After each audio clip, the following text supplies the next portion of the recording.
between now and December 31st, 2018, we're full speed.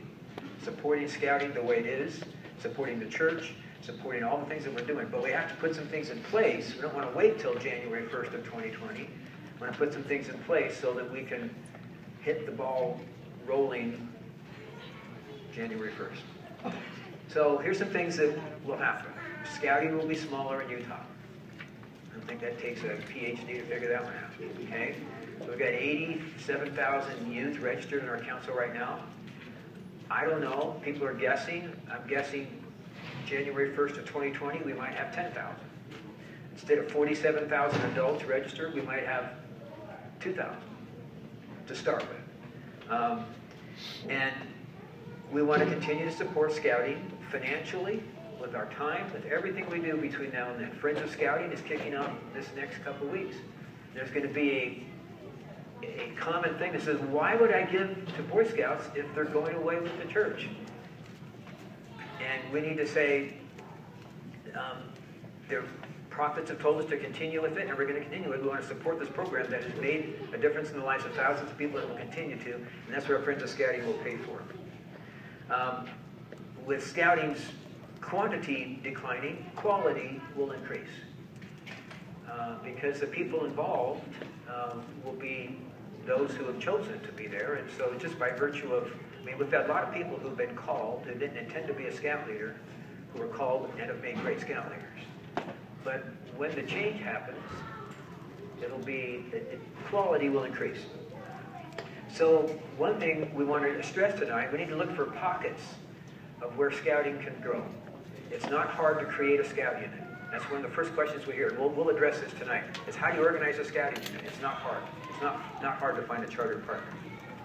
And whatever the church comes out with in January 2020, I will endorse with my full heart. I'm an eldest quorum president in my ward. I'll do whatever I can to help. But scouting, in my mind, is going to complement and not compete. But it will be kind of like, now it's going to be treated as it's the band or it's the football program. It's the other thing that we're doing in addition to this church program.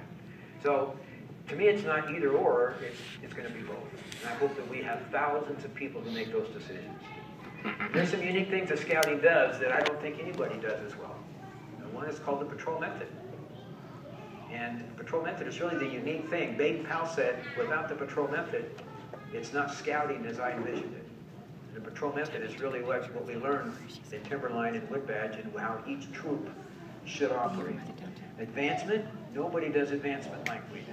And I don't suspect any program will attempt to do it. That'll still be around. It'll be one reason why we want to keep scouting. There will be kids who want to finish their Eagle after December 31st of 2009. We'll have troops to put them in. The leadership training. Nobody has leadership training like the Boy Scouts. I've been to Woodbadge, I've been to Timberline, I've seen how it works. There's lots of great leadership training out there, but nobody does it like the Boy Scouts. And I hope that we can continue to do that to train our future leaders. And then comprehensive liability insurance. Something that we might take for granted, but having that comprehensive liability insurance that is the first coverage, we're doing the things we're supposed to and keeping not doing the unauthorized activities, we can expect to be covered for activities. So those are some things I wanted to show perspective. So in the next 18 months, and forgive my analogies here to ships, but we really have 4 options. Maybe there's others. This is just me late at night making this stuff up. We can sink with the Titanic, which we now will consider LDS-sponsored scouting, dismantle scouting, take our foot off the gas, and wait to see what the new church program offers. That take the foot off the gas, I've already noticed that in my ward and with people, and it's natural, and I don't fault them for that. But who's going to be hurt by doing that? It's going to be our current youth. Current youth need to have fully engaged adults, even if we know we're on a sinking ship. We need to continue. I mean, what did they do when they sang? How many of you have seen the movie Titanic? What were they doing? Their orchestra was playing "Nearer My God to Thee," right? They didn't have to. They didn't jump on their lifeboat. They were trying to create a program for people trying to get on the lifeboat. So, number 2, we take the best elements from the sinking ship and jump onto a new cruise ship, which would be community units. So, We can always look for those opportunities to find out how scouting works outside the church. And again, it's not as different as we think. It's the same advancement program. It's just how it's administered is a little bit different. The third thing is what I call the Nauvoo Temple. This is what Elder Holland has actually brought up. I'm quoting him. We continue to build and strengthen young men in quorums through a rich scouting program and transmission to the new church program when requested. When the saints were in Nauvoo, and they knew that they were leaving. They'd been told to leave Illinois. Did they stop building the Nauvoo Temple? No. My great-great-grandfather, Robert Harris, was one of those who received his endowments 3 days before he walked to Utah. So he wanted to have a place. And they just left it there. Can you imagine putting all that time and money into that temple and then just walking away from it? So we want to have that Nauvoo Temple attitude about what we're going to do in the next 18 months. I recommend number 4, that we do number 3. We continue scouting after January 1st, 2020. We find new chartered partners. Young men will benefit from scouting in the new church program. We want to keep BSA's things that we talked about. Elder Holland, in his announcement at the annual meeting, talked about that we were parting ways, but how he hoped that his grandsons would be Eagle Scouts, that we would continue to be involved in scouting, but we're not going to expect church sponsorship anymore. And then, regardless of what the new church program is, I call them holy habits. Whatever we're doing now that works, that helps bring young men to Christ, we need to continue to do that. And you can take a unit, you can make a unit not chartered to the LDS Church, and you can have a charter that says, we're going to meet on Sunday, we're not going to meet on Sunday, we're going to open and close with prayer. And it would look, act, and smell like an LDS unit, right? That's the chartered partner concept. That's what makes scouting unique. The fact that units, I'll never forget in Corvallis, Oregon, I was serving there as a district executive, and I found a Lutheran church that wanted scouting. And the pastor said, can I pick my own leader? I said, yeah. He says, can I insist that we open and close with prayer? Yeah. He says, can they talk about Jesus in our meetings? Said, yeah. I was the bobblehead. I was saying yes to everything he said. And he organized a unit, and it's still there. Zion Lutheran Church in Corvallis, Oregon. So don't take your foot off the gas. That's what we're trying to get across today. And then we've heard this. Can I do that? Can I create my own chartered partner and organize a unit? Yep. I've seen units chartered to the 600 South Concerned Parents, or your baseball team, or your business. It doesn't matter who it's chartered to. You can pick a charter, you find a meeting place, and so on. What about fundraising? There are fundraising restrictions in BSA, but the church, because it's a chartered partner and they've chosen some other things, have had some restrictions. Without the church's restrictions, there will be a very different paradigm related to fundraising.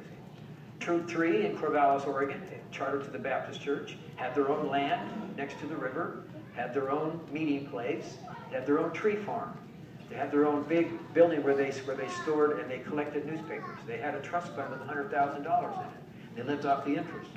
Yeah. Can I ask what a chartered partner exactly is? Okay, thanks. Chartered partner is the term we use for an organization that sponsors a troop. Like my ward, the Linden 18th Ward, is the chartered partner from the troop that I'm involved with. The Elks Lodge is the chartered partner for Troop 51.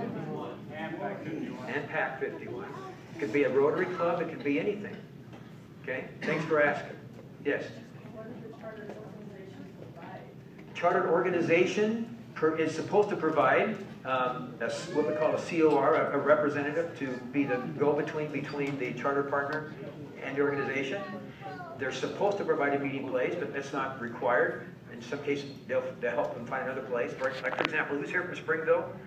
You're chartered to the Kiwanis Club of Springville, but where you meet?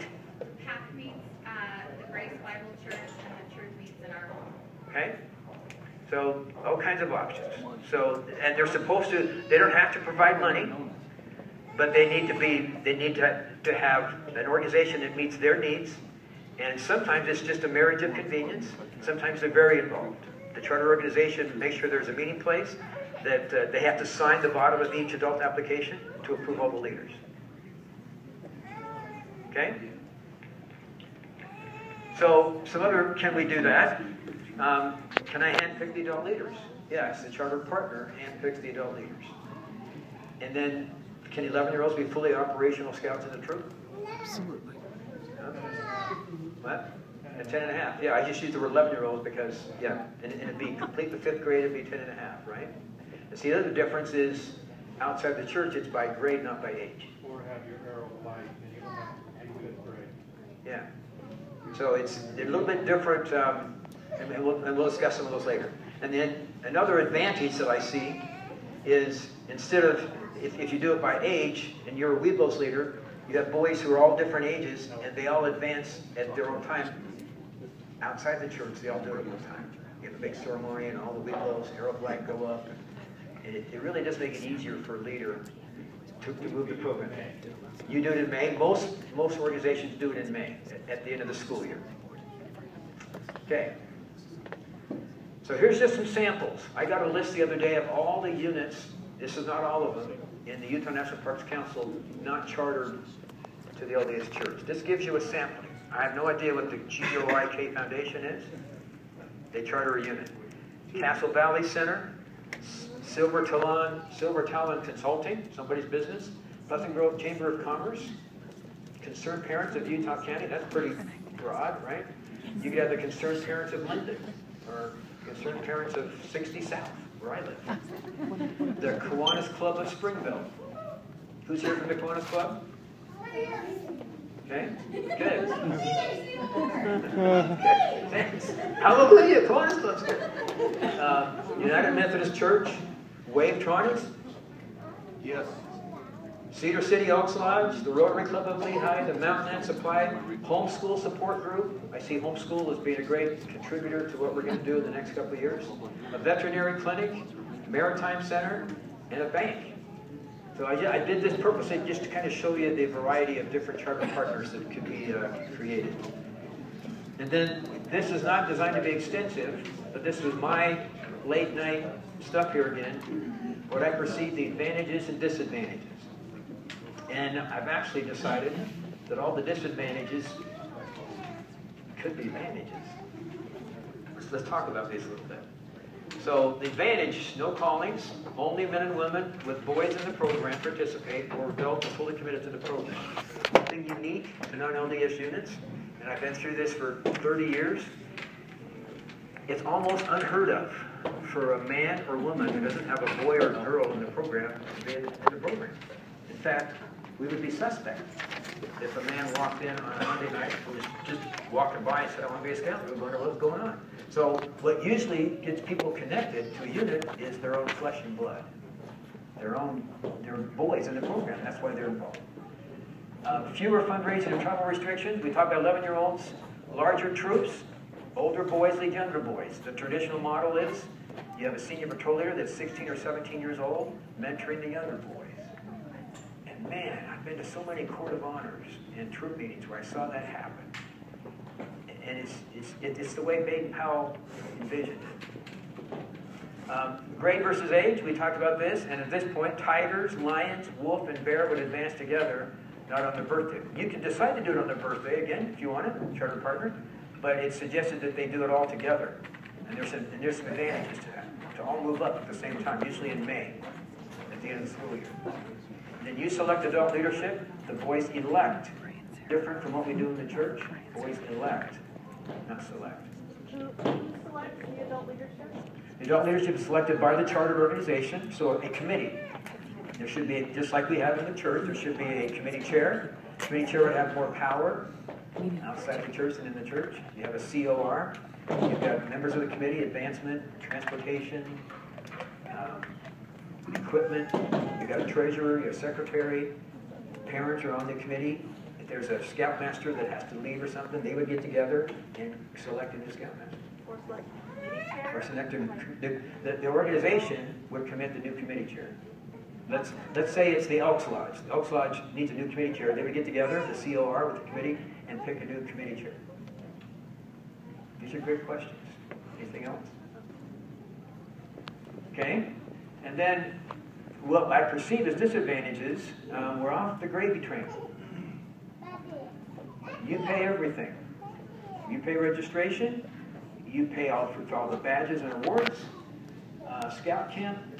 But the advantage is Most troops I know that are very successful, they raise all the money to where there's nothing out of parents' pockets. It's all paid for by fundraising. Yes? I would actually list that as an advantage. That's what I was... My gravy train is very, very thin in my ward. We didn't get our camp paid until the bishopric decided last minute. And sorry for bringing up the gravy train thing. I knew when I said it, it was the wrong thing to say. So. We usually have the adult leaders and the scouts pay their first year because they missed out on the fundraiser. Yes. But after that, then the fundraiser usually cover everything. And what is some of the fund? I'm just curious. What are some of the fundraisers successfully that you've been doing? Popcorn. How many of you have heard of Trails and Popcorn? Okay. So real quick story. I was in Denver working for the Boy Scouts, and we were notified by the United Way that they were cutting us back like $400,000 as part of our budget. So we're like, oh, what are we going to do now? And we just heard from Indiana that a council there had created, started selling Trails and Popcorn. It was a company created, hooked up with the Boy Scouts, kind of like the Girl Scout cookies, similar. And so that one year, we tentatively jumped into Trails and Popcorn. We cleared $1 million the first year.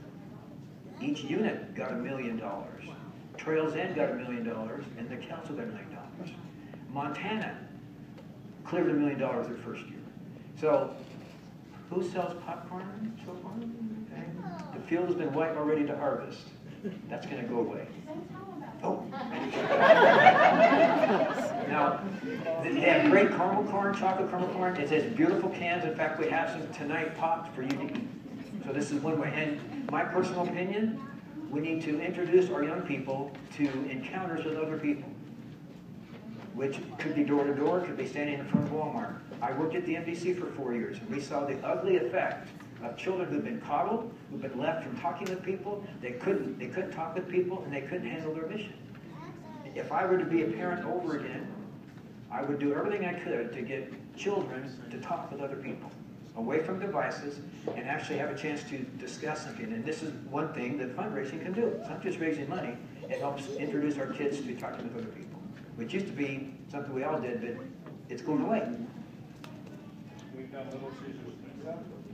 We've done frozen cookie dough. We've done Little Caesars pizza, frozen cookie dough, and meat sticks.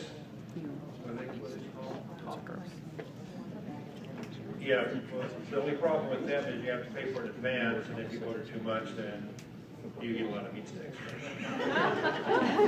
We sold flashlights at one time, Okay. but at least they took back the ones we didn't sell. Okay. All kinds of stuff is available. Okay. Yes?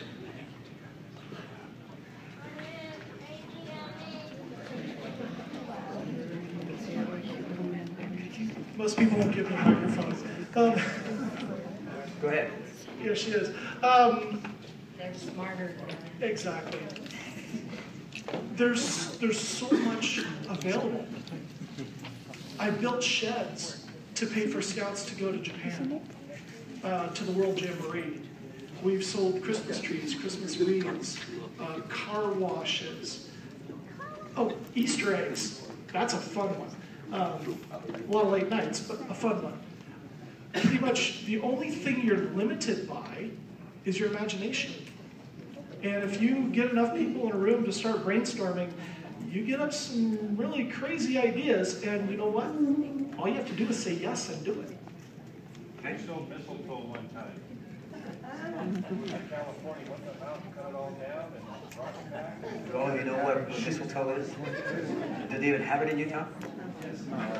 I grew up in Oregon, and there was mistletoe. And it's just a... It's a parasite. Thank you. It's a parasite, and somehow it started the tradition of you're supposed to kiss underneath the mistletoe for Christmas. It's one of these traditions, just to kiss underneath the parasite. And yeah, you sold parasites for $5.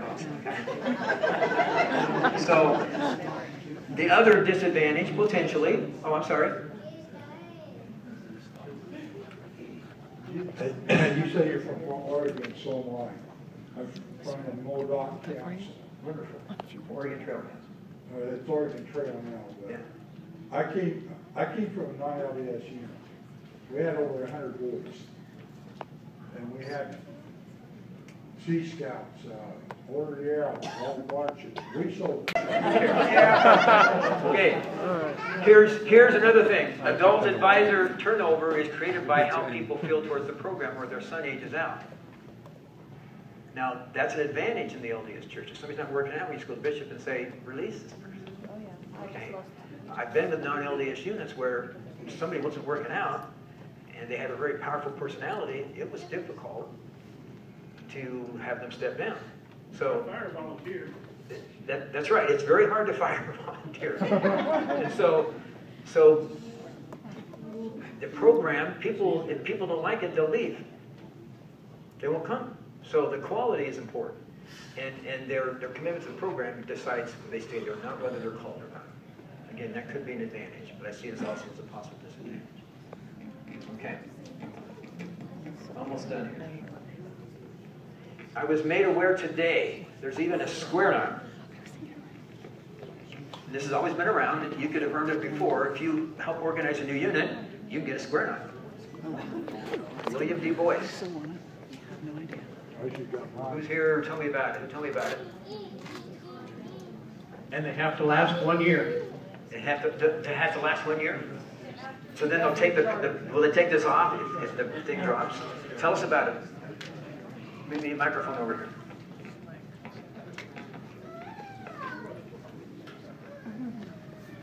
If you're at all interested in organizing a unit, use this book.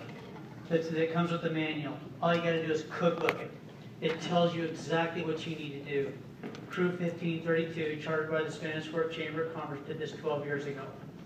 And we're flying under the radar because we're too big. And we're not looking for membership. I'm here to support the man in front right now, out of loyalty. But just cookbook the manual, the William D. Boyce manual. Where do you get it? Online. Just Google it. It's online. And it tells you, it walks you through organizing your adult leadership, getting your adult leadership trained. It'll help you with that first month, the first year of how to run your program, how to build a calendar, how to do an open house, and to recruit youth, and I emphasize youth to the program. But just all you got to do is just cookbook it, and it will work. And it worked 12 years ago, and the momentum builds on itself. Thank you. Okay, my last slide. We need your help. There's about 15 of us on this committee. And we've been meeting and we have a lot of enthusiasm and we're going to create, we're going to keep this district of this service area going until we find out what happens after January 2020. You know, the district's lines I'm sure will change. We'll have fewer districts, we'll have fewer staff, we'll have fewer volunteers. But we have our first roundtable at the council office in the Natural Bridges room at 10 o'clock on Saturday morning, September 29th. Which one is it? So what? No, it's there to keep you awake. It's just moving. So spread the word about the future of scouting in Utah. The naysayers who think things are going the way it's not. The Boy Scouts of America is still going to be around, even when the church leaves. It'll be smaller. Places back in New Jersey and Delaware will look almost no different at all. In the West, it'll look very different.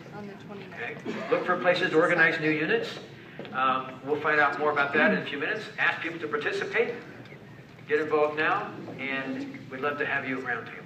Where's the council office? Council office is right off 800 North. Oh, yeah. Yeah, what's The that? Scout Shop. Okay. Speaking of the Scout Shop, want me to just proceed here? Okay. Michelle, where's Michelle? She works at the Scout Shop. Oh my gosh. And she's just sitting there selling patches, and people come in and ask questions. So she's going to tell you what were the most frequently asked questions. Let's hear it from Michelle. She's worked there for 2 minutes. This mic? They're longer than that. More than a year. Well, I'm glad my cousins could be here, Rebecca and Landon, to support me in the Scout Shop. We get asked every day at work, what's going to happen with scouting in January of 2020? We tell them community units, but then we also get the same scoutmasters who come in and say, how do I keep my unit going after December 31st of 2019? So we know there's a lot of interest from what we hear at the store of people wanting to continue with scouting. And it is the cream of the crop. It's the scoutmasters who inspire their scouts to continue. We also see new leaders come in that do the bare minimum. Okay, my scout shop people have heard this before, but for kids, Scout Me In is a call to action to be a part of the fun and adventure the scouting program brings to life in communities across the country. For families, Scout Me In is a call for togetherness, providing options that welcome the entire family to the adventures of scouting. And for the BSA, Scout Me In is a call for celebration of the historic decision to welcome girls into Cub Scouts and offer even more young people access to the character development and values-based leadership that will prepare them for a lifetime of success.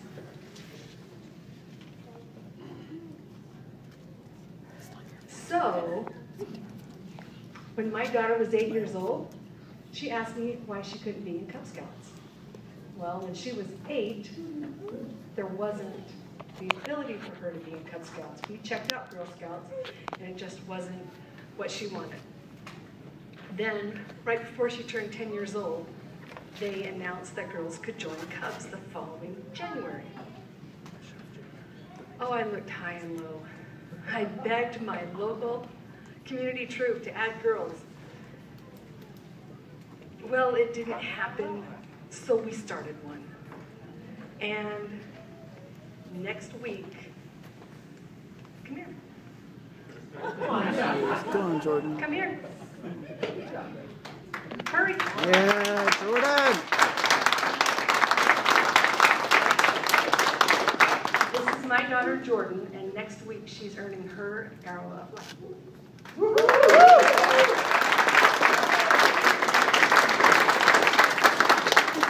So that is all from me. Oh, Cub Master, Ray.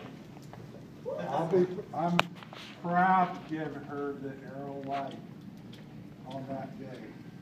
But I was asked to be the assistant Cub Master of that unit because I didn't know where to go after the troop went away.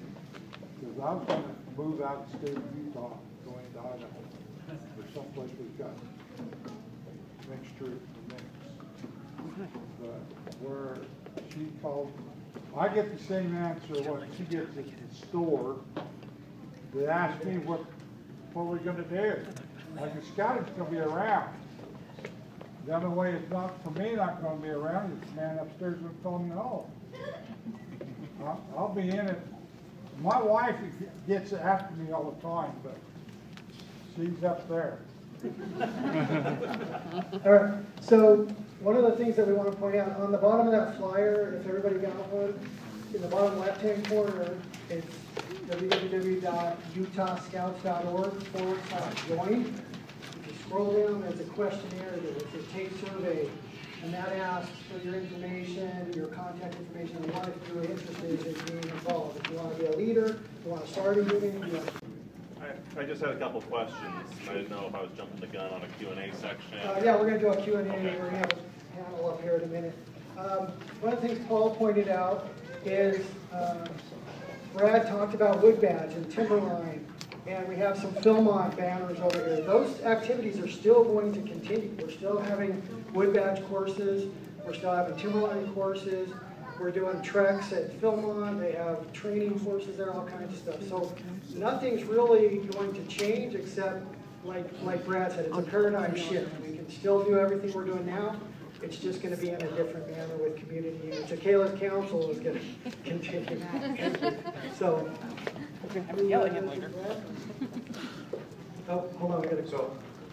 So, particularly for Jordan, who's getting her Arrow of Life, and I'm not expecting anything until October, when are they unveiling the mirror program for girls? For Boy Scouts? Yes. That's not till February. February next year. Starting in February or being unveiled in February? Bo. Yes. Easy answer. I'll just say Bo. No, you're not. Aaron goes first. I'm going to have Derek Larson. Not quite yet. We'll bring the panel up in a little while. But Derek is a colleague of mine, a good friend, and he's going to talk a little bit about he's going to talk about the new unit process for a little while. The fact that scouting is going to be something amazing. Everyone asks me, they say, what's going to happen? The first thing I say is we're going to see the most incredible troops. Not that we don't have them now, but we're going to see the most incredible troops that we've ever seen, the most incredible packs. And I'm super excited about that. So a lot of questions have been asked. And I think majority of the questions have been answered about how you start a new unit.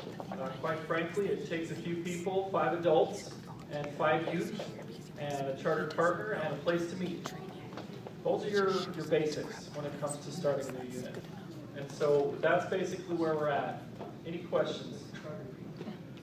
Charter fee. So every year it costs $40 to have a charter fee, and that will cover some of the basic insurances.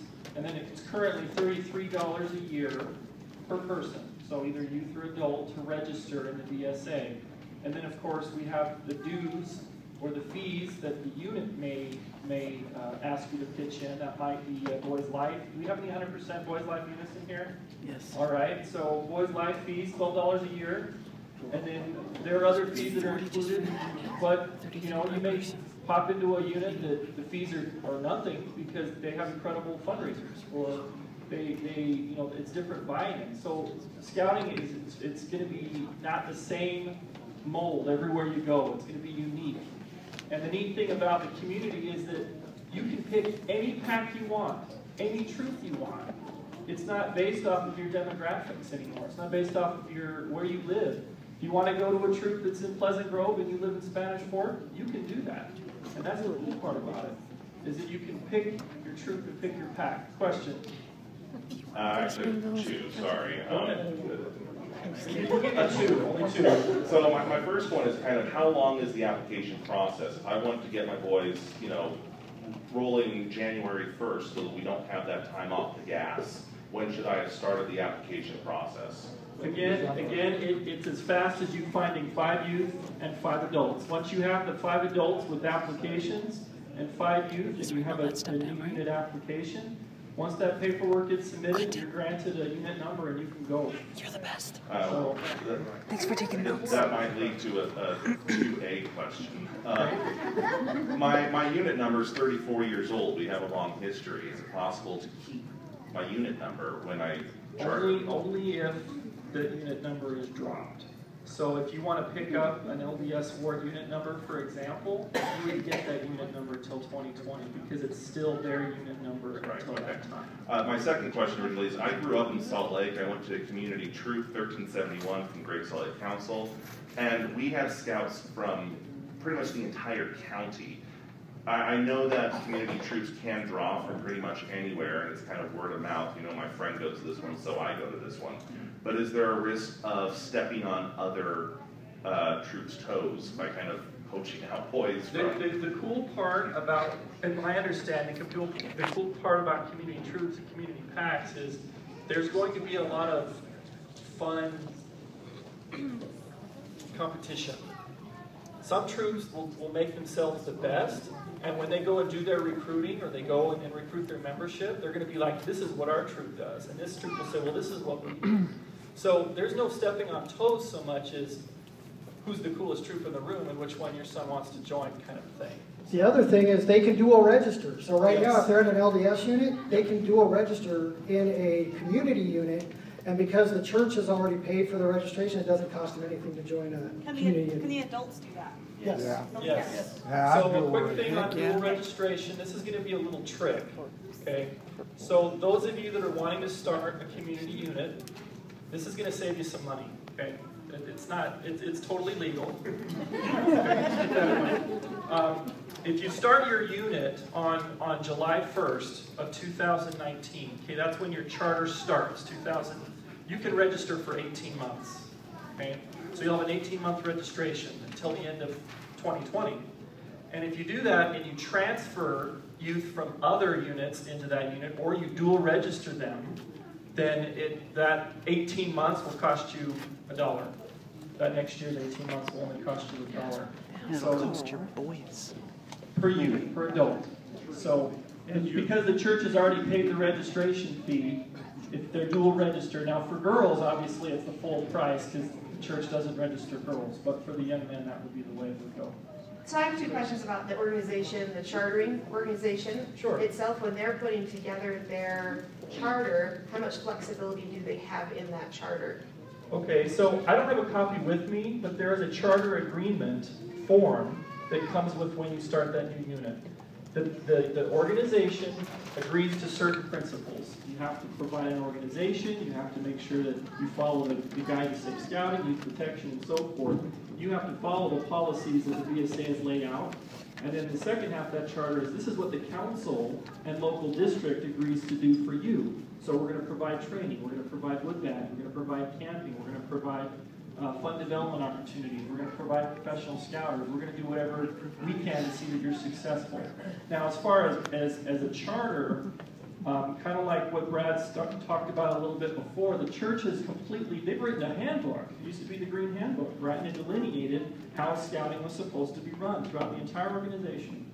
So if your charter partner, your sponsor, decides that you want to run scouting, as long as it's within the bounds the BSA has set, you can run the organization and the program how you see fit. So if you want to eliminate certain parts, which we don't recommend, you can do that. Does that make sense? If you want to make scouting what you want to make it, it's very much the way that exploring posts. Do we have anybody from exploring posts? So exploring posts are part of scouting. They're a unit, but they will focus on a specific vocation. So you might have a veterinary exploring post, you might have a hospital exploring post, you might have a police or a fire. So they're specific. When it comes to venturing crews, the crews will typically focus on some sort of a hobby or a skill or an outdoor activity, and that will kind of be their focus. It may not be the only thing. And in venturing crews, if they're first class, they can continue toward Eagle Scout if they choose to register in a crew. So, does that kind of answer your question? Yes. Okay. One of the great things about community-sponsored... Where am I talking to? Thank you. Sorry, I couldn't see you. No. One of the great things about community-sponsored groups is we're no longer tied to the demographics, the geographic. We are now appealing to the desires and the needs of the individual scout.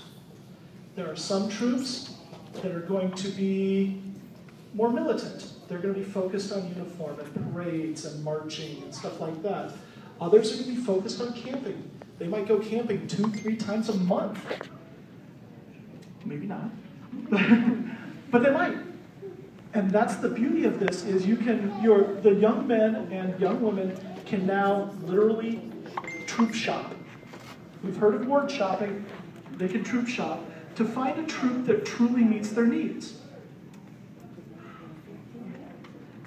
Oh, as an example, my wife and I organized a trip to Kandersteg, Switzerland this year for 15 youth in our council from 13 different units. 1179. Woo! We all got in with 1179 and we made it happen. We had a bunch of kids that were interested in high adventure and we made it happen. So it really comes down to what the youth want and finding a program that suits their needs. And they had comprehensive liability insurance on the trip. Yes. Very good, right? Okay. So there's a lot of questions about chartered organizations. Is there someone we can talk to at the council? Call them up if we've got questions. Oh yeah. So you've got a lot of people in here that are going to vie for your children. Just to let you know. But as far as charter organizations, right now the council is under initiative where over the next 18 months, we're going to be reaching out. Okay, so I'm gonna, is Terry here? Terry, would it be inappropriate to talk about the ambassadors? Can I talk about that? Okay. Is this answering my question? Yes, I think it will. Okay. The reason why is because you just said chartered partner. What is it you want to delineate on? What is your question? So like there's questions about the the charter, what you can and can't do. If you have those questions, who do you talk to about that? Oh, you can talk to the charter organization representative of that specific unit, one of the volunteers. I understand. So what is your question then? So he got Ryan's card. He can call Ryan. Ryan can answer his questions. Just about any organization, as long as they're, they're decent stuff, can be a chartered organization. Just about anyone can. Talk to your professional scout. Where do you live?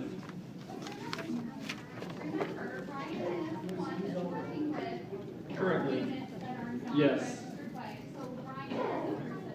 There you go. Talk to Ryan with your question.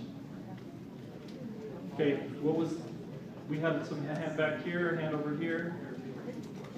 Okay, 2 more questions and then I'm done. Maybe this doesn't necessarily speak to the chartering question, but how do we broach the topic when we decide to charter one about getting the equipment? A lot of our equipment was donated to the scout troop of my ward, but is now used by the young men, it's borrowed by the young women. How do we broach that kind of sticky subject of, okay, we're on our own now, give us the tents and the trailer, please? Do we have any? Well, that specific one I don't have an answer to. That's a church issue. That is something I wish I could tell you. The church is working on that. Do we have a success story in here?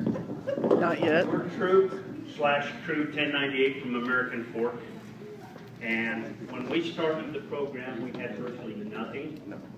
And we have just done fundraising stuff. We bought our own trailer, we bought our own gear. A lot of the parents have donated stuff. So far as in the wards are probably going to try to keep most of their stuff for their young men and young women camps because it is their gear. And so my suggestion is start now, look at it, do things. One of the best things you can do is buy a nice trailer, set it up inside, and store your gear in there under lock and key. Find somebody in your group, you can park it at their house. You're going to have a lot less chance of people breaking in and stealing stuff if it's a house. And then the last thing, do not lend your gear to anybody because it doesn't come back. Okay, is that okay for your answer there? As far as now we've had some quibble about what about church gear? Well, the ward owns it. So they're going to keep it. To leave BSA amicably, they'll continue with their equipment. So those that choose to join the community or start their own troops and packs, they'll have to start their own equipment. So. I have a real quick thought. We talked about dual enrolled scouts. Okay. Right now, when they get it fixed with scout book. Scout book? Yeah, you can't dual enroll a scout in scout book. They do have to have a primary unit that tracks their advancement, is my understanding. That's correct. So you can see them both, but only one unit can be can edit that unit. That boy, the other unit would just be a view only. That's my understanding. So, okay, I'm going to turn the time over to who? Please. I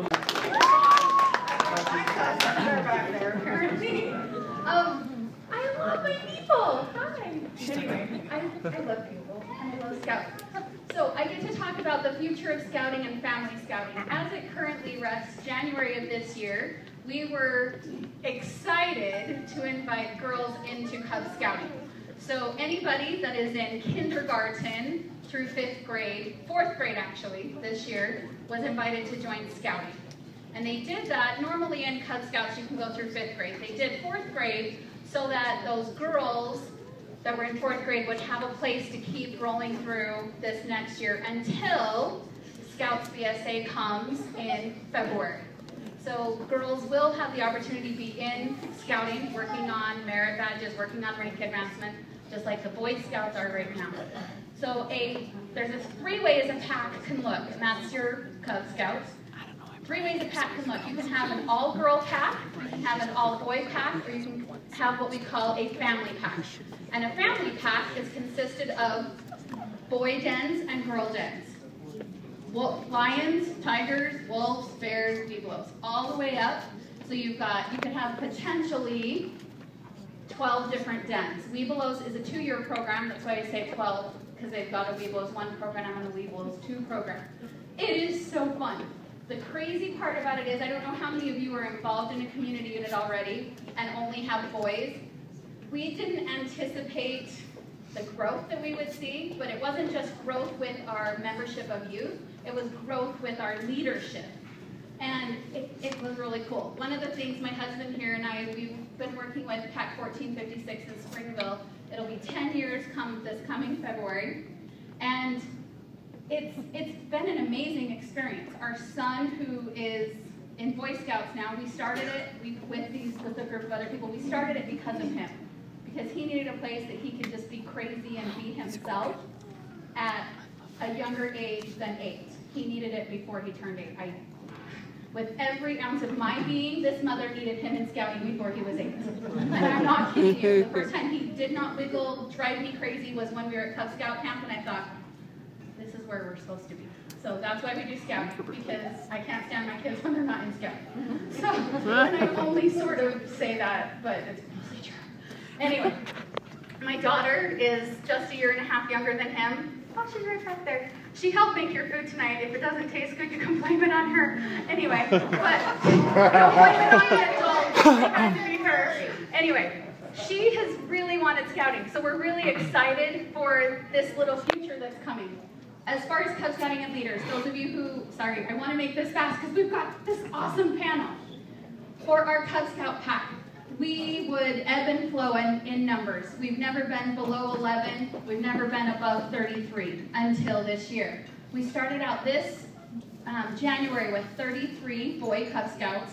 We opened it up to girls. I sat down with my husband and our new Cub Master, and I said, what do we do? If we invite girls, we have to double our leadership, and I don't know what to do. So we pondered about this, and the answer was that any parent who joined, and this has always been our answer, is any parent who joins has to find a way to help. But because of the need that we had, any parent or family unit that joined had to be, one of the parents had to be a den leader. And that was hard for me, because what if a parent couldn't do it? But then I also knew that we were both doing it, and we were sacrificing a lot, so I wasn't asking of anybody what I wasn't already doing myself. So we did that. And within, so January 11 boys, we have 39 Cub Scouts now. And I don't say boys and girls, it's a number, 39. But it was weird. Those girls did over double our boys. But with those girls came their brothers.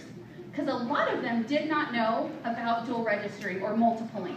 And when those parents found out that they could do both, they could experience their LDS unit, which we fully support in our household, and they could work on another experience with a pack that gets to do different things than your LDS unit gets to do.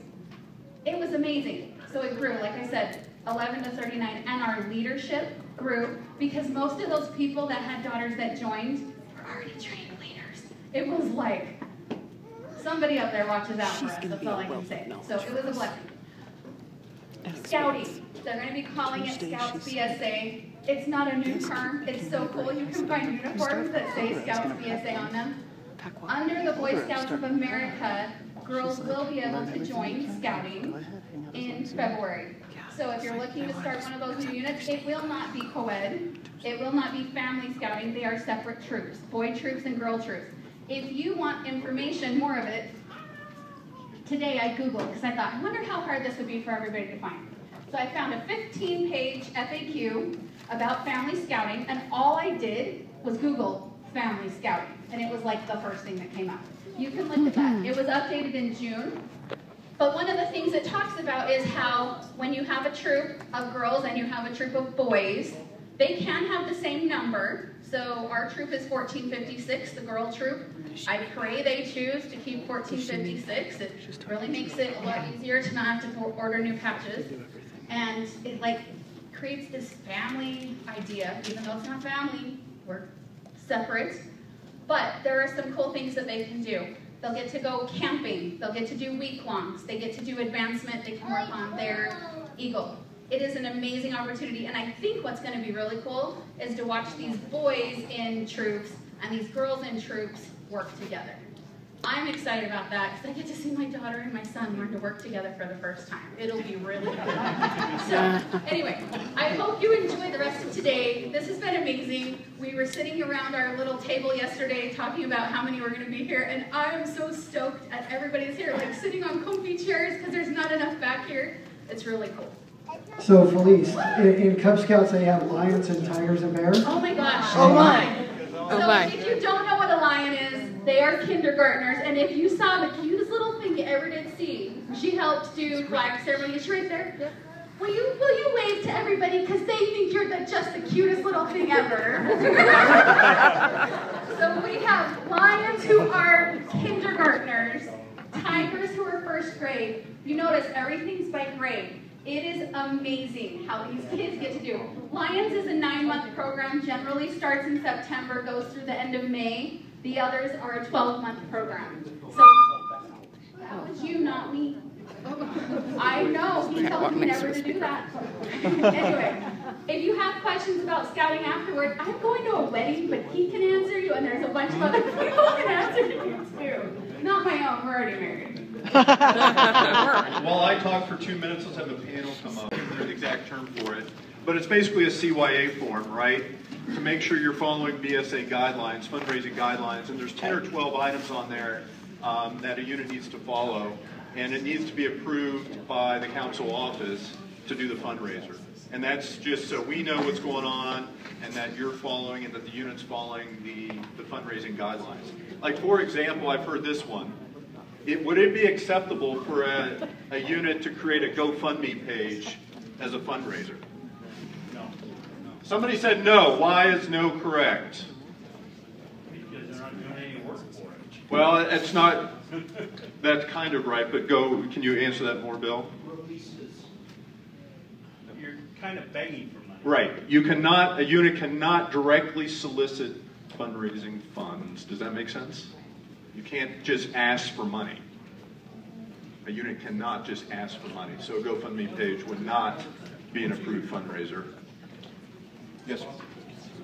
Sponsorships, that's another tricky area. So that we would have to look at on a one-by-one basis. It depends.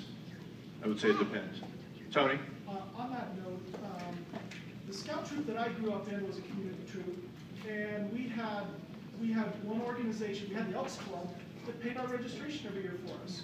Correct. And then we had the one of the local churches provided us a meeting hall, and another organization paid for Boys Life for us. And the rest of it we did ourselves. All right. So it is very much a pay your way. So we're going to move to the panel. For those who are interested in learning more about popcorn, we're going to do that probably down in the lobby right behind the front desk after the food, after you eat. I have, for the units who are selling, I know 1389, Richfield area, and 1456, and anybody else who wants to learn more about popcorn fundraising, we'll do that downstairs after food, of course. So we'll have here's our panel. They're going to talk a little bit and answer more questions. We'll have everyone introduce themselves and go from there. Go ahead and start with Derek. You introduce yourself, this mic right here, and what you do. You guys have already seen me up. My name is Derek Larson. I live in Spanish Fork. I work for the Boy Scouts of America. I work for the Utah National Parks Council here local. I've been a professional scouter for about 8.5 years. Unique thing about me is I actually have a degree in scouting. It's scouting education. It's a bachelor's of science. And Brett Harris was my professor for 4 years in that program. And I'm very grateful for that. I'm Brendan Taylor. I'm skipper of Sea Scout Ship 1000, which sails out of Utah Lake State Park. I've been working in scouting in various branches between Cub Scouting, Boy Scouting, and venturing for over 20 years. And we have a small unit, but we are actively working to grow that right now. We're having a lot of fun. I am Todd Cope. I too have been involved in scouting for a number of years, mostly with venturing, but currently I'm the committee chair for the Timpanogos Regional Hospital Explorer Post. It is a nursing-focused post, and we serve youth. Right now, the youth live basically from Provo to probably Pleasant Grove, American Fork, Cedar Hills, those areas where most of them are from. I'm Julia Oldroyd. I've been involved in scouting for about 17 years. About a year ago, I started a venturing crew, and it has been the most fun thing I've ever done in scouting. It's been fabulous. I have about 25 active kids in my crew, and they range in age from 14 to 18. Venturers can be up to age 21, and they plan everything. It's completely youth-led, and they are actually very, very good leaders. So I just am along for the ride. It's great. How many girls, how many boys in your crew? I have about six girls and the rest boys. Evan Clements, I am Jamie. I'm the COR for the troop, or community chairman, not the COR, Jamie's the COR, for the troop there in Springville, 1456. I am Felice Clements, and I am the committee chairman for PAC 1456 in Springville.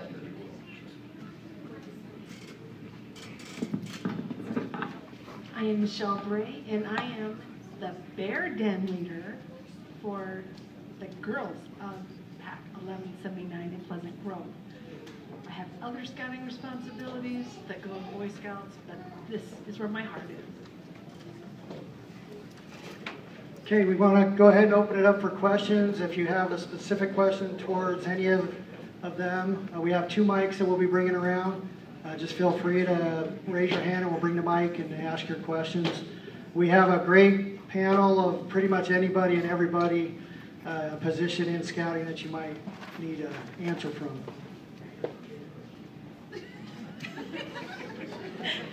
So I want to know what has been the best thing about adding girls to your pack. Well, you heard one of my, I'll tell you at first I thought that this separate den thing was a really bad idea because it made me come up with double the space, theoretically. So I had to come up with double the rooms. We figured out how to make 4 corners work as 4 rooms in a big area.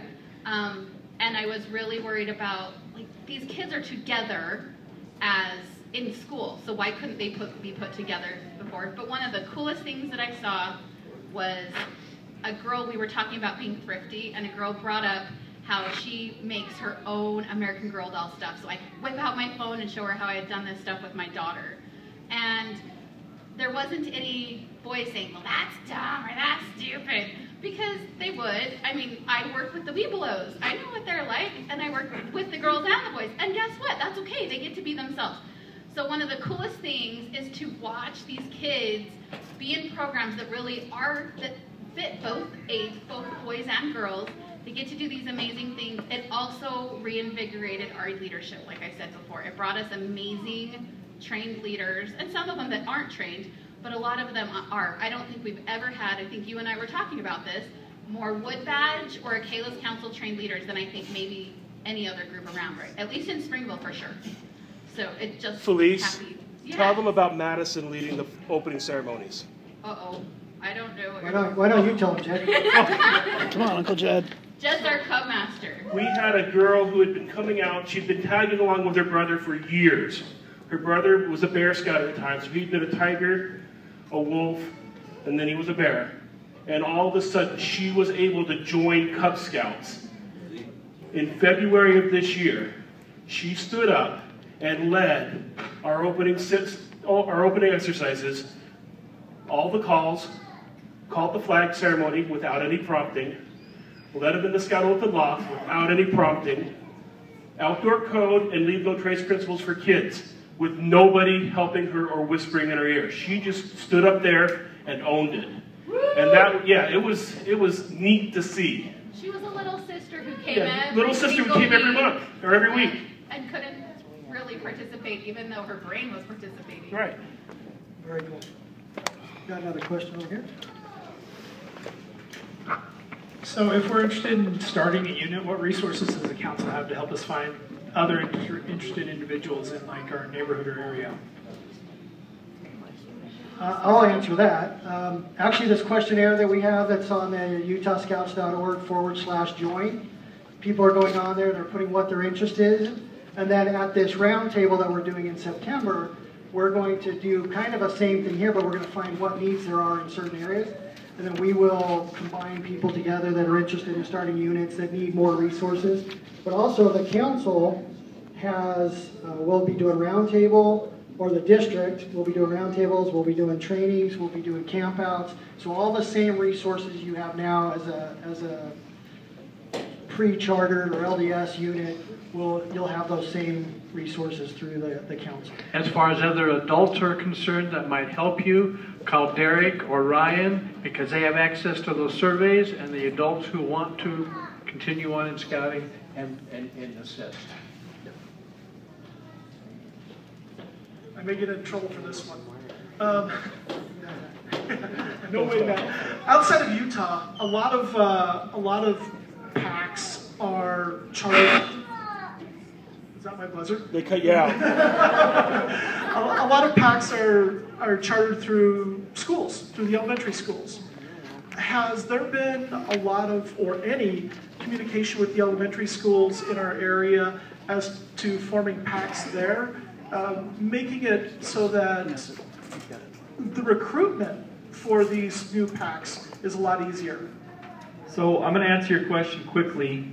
There are some of the school districts have certain policies that might make it difficult, but the council's working with previous superintendents and individuals that are connected with the school superintendents to effectively give us a door into those elementary volunteers going into schools during lunch hours and evenings to talk to youth about scouting. And what many schools do around the country, the back to school night, which is happening this week and next week in most school districts, they'll have a booth, a scouting booth that sits there, and people can come by, and sometimes that doesn't even require permission. I mean, you talk with the principal, and it's hard for a principal to say no to a parent who wants to put a booth in the school.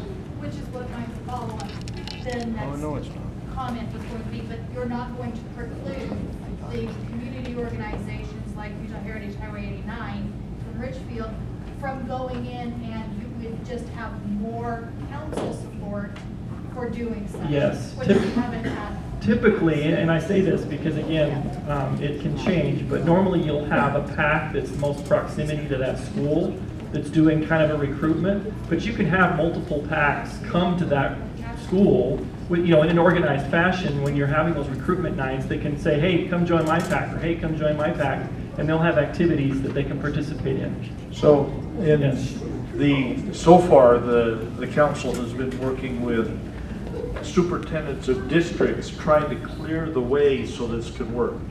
The one that they haven't done is charter schools. And at least the executive board of the council feels that the charter schools could. They've got more flexibility than traditional school districts. And my other point would be, this is a paradigm shift, and schools aren't used to people coming in and talking to their kids. Utah, and that's right. Utah schools are not, right? Why would you want to come in? Well, if we let you in, everyone else has to come in, which isn't true, but I understand if you're an administrator, that's the easiest response. So this is going to take a little time, it's going to take a lot of educating, and it's going to take a lot of patience, so thank you. All right, addressing the time frame in getting districts on board with this, know and use your community resources. Every school has a PTA and a school community council. Brad mentioned it's hard to say no to a concerned parent. A principal would have even a harder time saying no to the president of the PTA and his school community council. Please don't see this as a workaround to go against a district, but a way to use your resources, get a hold of parents who would be willing to participate and have their children in a PAC. And most of these principals are either Eagle Scouts or married to Eagle Scouts. So. Just one question. Has there been any thought about having some of the LDS churches or stakes or multiple stakes do a community troop? Impossible. And have one of their buildings and have them be the sponsoring. It doesn't really have anything to do with the church, because the church would donate the space and We've already had some stake presidents contact the council and say they're willing to have their building used, but the church is still making a decision on that. But the council's goal is to see if we can have at least one troop per stake. There's 300 stakes in the council. Our stake is finding people interested in pursuing scouting and getting together and creating a troop and a pack from within the bounds of our stake. I'm new to Utah Scouting, and it was quite a shock. I come from a very small council in West Virginia, and we had a great success in recruiting Cub Scouts by going to where Cub Scouts are. We take a canopy, take a table, take a handful of scouts, and go to a soccer field or a baseball, a Little League baseball, and just set up, have them do some activities, some games, and let the natural curiosity of the kids that aren't playing at that point in time to come over and see what scouting is, and see friends that are in scouting uniforms. And so you almost have to, build it, they will come type of philosophy, where you go where the boys are, or girls, and there it is. And be visible in your community. Put on your uniform, get a flag, put it up next to a canopy, and have some activity where there's a gaggle of kids. And it is really an effective recruiting tool. Have flyers, have contact sheets that you can hand out, and have people that can talk to parents about what scouting is and what scouting can do for their children. Have any of you on the panel had any experience with recruiting that way, just being visible in the public and getting people to come up that have interest? I know Sea Scouts, we did an event the other night. Have you had any success with that kind of activity? I find every time I wear my uniform, someone comes up and says, "What's that?" I get mistaken for a policeman half the time. So. But yeah, just being out there in the public eye, we have the state park down there does a sailing fest every year. We set up a table there and people come by. And it's always an opportunity to answer questions for them about what Sea Scouts is and what we do and how this functions within a normal scout, how it compares. As far as recruiting for older scouts, I found that going to high schools and having an open house there doesn't work as well. It's much more effective for the older youth, peer-to-peer, mouth-to-mouth recruiting, or to invite them to an open house that the unit puts on, rather than go out to a public place and try and recruit them to come there. Yeah, we were just wondering when you're going out to the school districts if you're going to hit the rural areas, because we've had a problem with that. Yeah, we have a lot of things. Yeah. We will hit anywhere we can find the youth. Our Sea Scout ship draws youth all the way from Spanish Fork up to South Jordan. So, I'm talking about with the schools, they won't let us go into schools. We got kicked out of the church. We're just having a hard time down there trying to get things going. A lot of the schools, some of the comments that I've heard is that the schools have not allowed the scouts in there because the scouts are predominantly the LDS here and they don't want to appear as supporting the LDS agenda or whatever. So a lot of that has, as they've been talking, they're finding that people are more open to it now that, but I don't know what the exact going out into the rural areas is. Do we have a plan for that, right? I would just say, we got to remember this is going to be a multi-year process. Yeah. Okay, just because 2020 is 17 months away doesn't mean it's going to be BAM! Everything's going to explode. So we will work on rural school districts as well. So I just wanted to ask our distinguished panel, and maybe go down the row, I don't know. We've got a lot of people here who are either starting or excited about starting a unit. What encouragement, what advice could you concisely give us? Great question. I'm going to say, if you want to start one, go visit one that's running first. There's no, and if you have boys that want to join, have them go to multiple units. Find the one that works for them.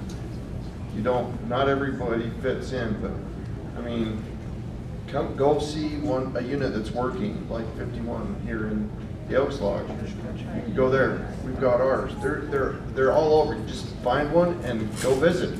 If it works for you, stay there for a while, work with them, and then say, okay, I'm going to be on my own now.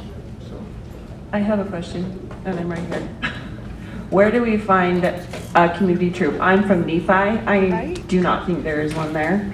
So, do you have a list of them somewhere on the web, or call council office, or what do we do? Well, I'm sure we can, and I know we need to, but I'm just saying, if we want to go visit one, or take our kids, or even our leaders at this point, because we are so new, where are we going to find that?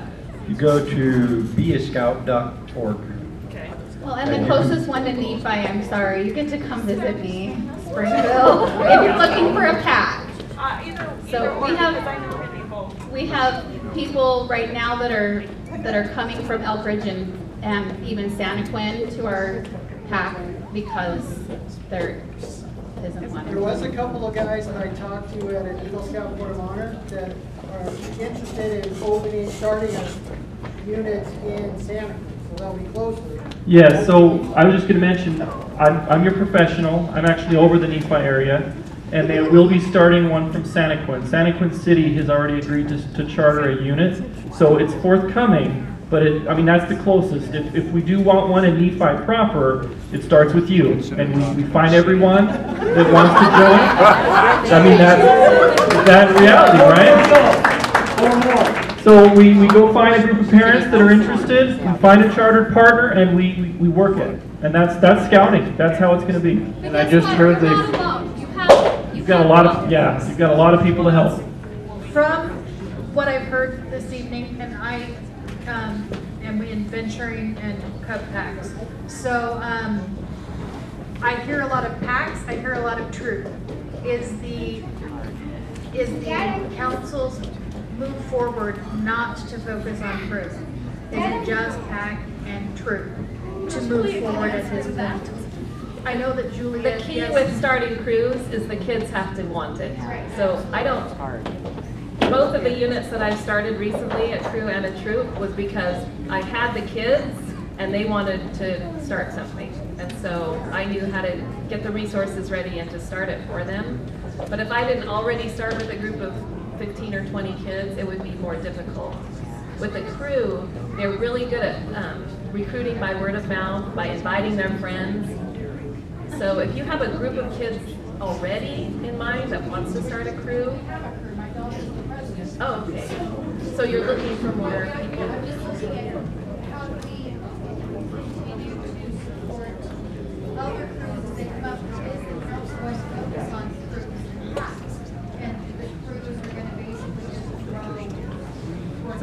In our task force that we've put together, I don't know if anyone's really talked about that, but we have been thinking of having a Venturing Officers Association, a powder horn, lots of other things.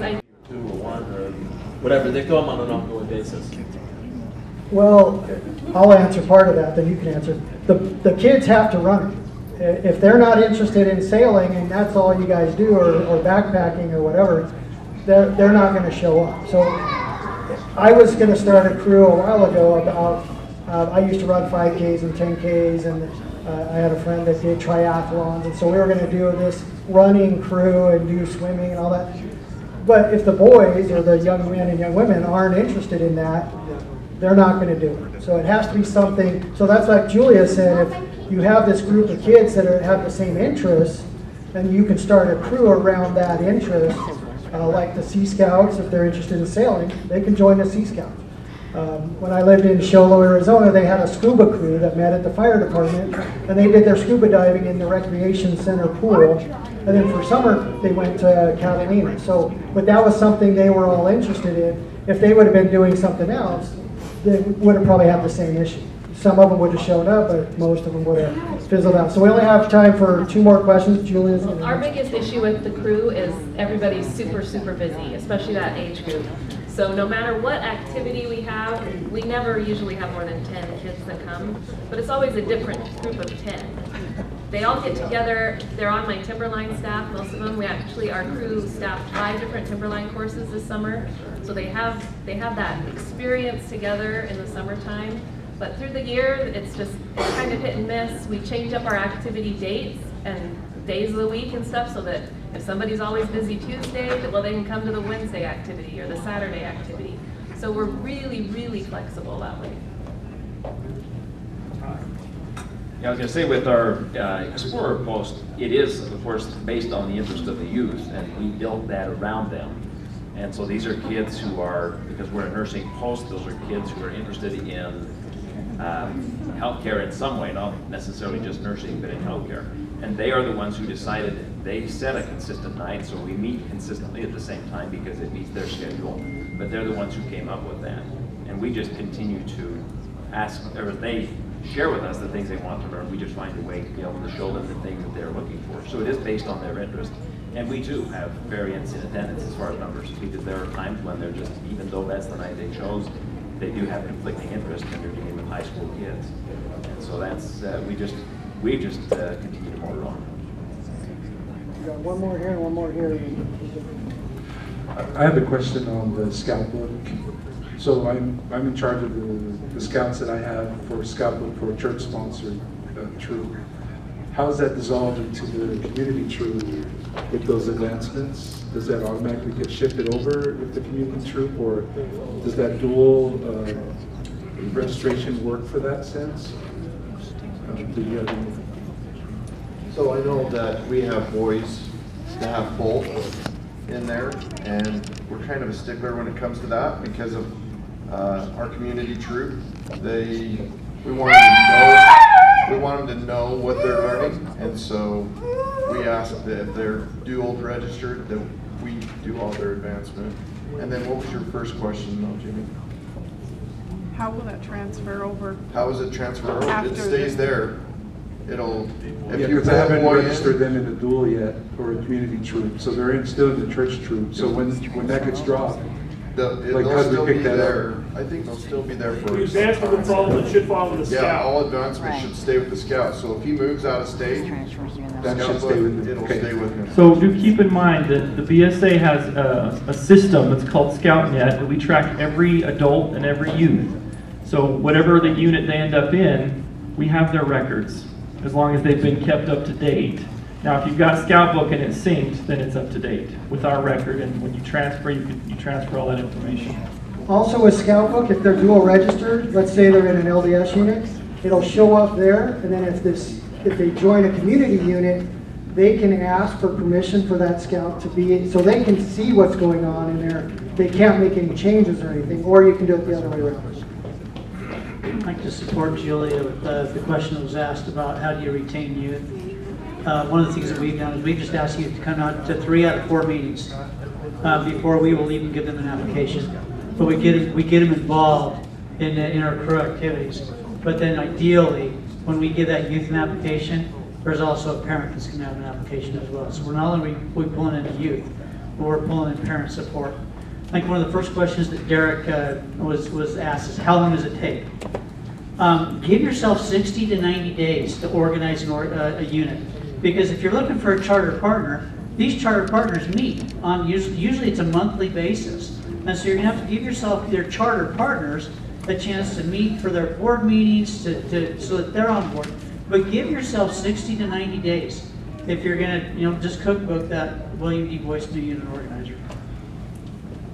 All right, thank you. Ryan, you want to finish up? All right, I saw Berkeley just walk out of the room. He was supposed to do the closing prayer. We'll give him 10 seconds. Dun, dun, dun, dun, dun.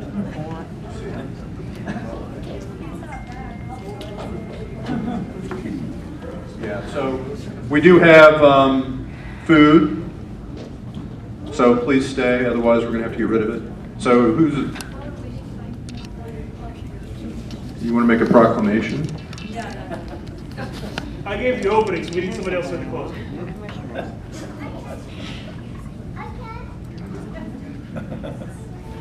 Okay, I just wanted to make a plug real quick. My name is Emily Smith, and I am a volunteer for the council, but right now I'm in charge of Commissioner College, so we train commissioners. So unit commissioners are assigned to units.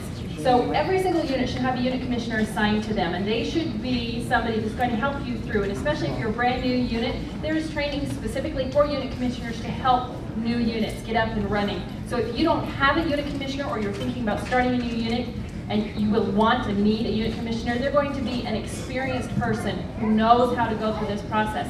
So there may be people you know too that are really experienced scouters that want to help, and maybe that's where they can help, is maybe they should become a unit commissioner to help some of these new units get started and running. Or maybe they're going to be somewhere else, but that's another position that we need volunteers for as well. All right, would somebody like to give us a closing prayer?